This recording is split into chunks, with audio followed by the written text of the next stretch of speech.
చంద్రబాబు నాయుడు, లోకేష్, పవన్ కళ్యాణ్ కి తెలియజేసుకుంటున్నాం. వచ్చిందండి వయ్యారి. జగన్మోహన్ రెడ్డి అనం మేము యాడ్లోకి ఎందుకు వచ్చాడు? మిర్చి యాడ్లోకి, గుంటూరు మిర్చి యార్డులో అటు అసెంబ్లీ ఇటు యాక్టింగ్ రెండు చేయలేక చచ్చిపోతున్నాను అనుకో.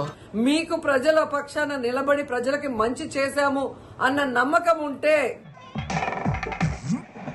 సమస్యలు తీర్చడానికి పోవాలంటే అసెంబ్లీకి వెళ్ళి రైతులకి మీకు గిట్టుబాటు ధరలేదని అక్కడ పోరాడు. ఈ మధ్యన అసెంబ్లీలో మీ వాయిస్ బొత్తుగా వినపట్టలేదని జనం అనుకుంటున్నారు బాబు. అయ్యయ్యో సానుభూతి వద్దురా. అంతేగాని యాడ్లోకి వచ్చి నువ్వు పేకు జనాన్ని పెట్టుకొని ఏ సమస్యలు తీర్చడానికి వచ్చాడు? మేము వాళ్ళ ఎంపీ గుడ్డలెప్ప తీస్తే రాష్ట్రం అంతా చూసింది. ఆయన కూడా పట్టుకొని నీకు చూపిస్తా ఊరుకోండి నాన్నగారు, మరి ఆడాళ్ళ ముందు నా పరువు తీసేస్తున్నా. మీకోసం ఎవరైనా వస్తే వాళ్ళతో రాజీనామా చేయించి మీద మీరు ఎన్నికలకి వెళ్ళండి. ఓకే, నువ్వు ఎట్లా చెప్తే అట్లా. గుడ్డలెప్ప తీసి నిలబెడతానండు.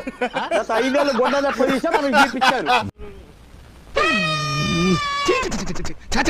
అది నువ్వు రైతుల మీద అభిమానం ఉంటే అసెంబ్లీకి వెళ్ళి రైతుల పక్కన పోరాడు. మరి నన్ను పొగడాల్సింది పోయి ఏంది మాటలు?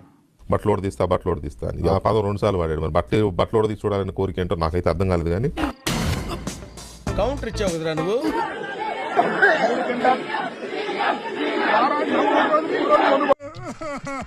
ఇంత చిన్న వయసులో నీకు ఎన్ని కష్టాలు రా బాబు. తిరిగిండు. ఇంకొక ఆయన అనంతబాబు కూడా చూపించిండు. ఎన్నెన్ని చూడాలి? రైతులు పండించిన మిర్చి పంటకు కనీసం 10-11 వేల రూపాయల డబ్బులు కూడా రావడం లేదు. మా బావ నా గురించి ఎంత ఫీల్ అవుతున్నాడు? ఈ కళ నిజం అయితే ఎంత బాగుండు. ఈసారి మళ్ళీ అధికారంలోకి వస్తే పోలీసులు లిప్పి చూపిస్తాడంట. పోలీసులు మీ జోకులు వేస్తున్నావా? పగిలిపోద్ది. చిన్న భాషకు చెప్పు.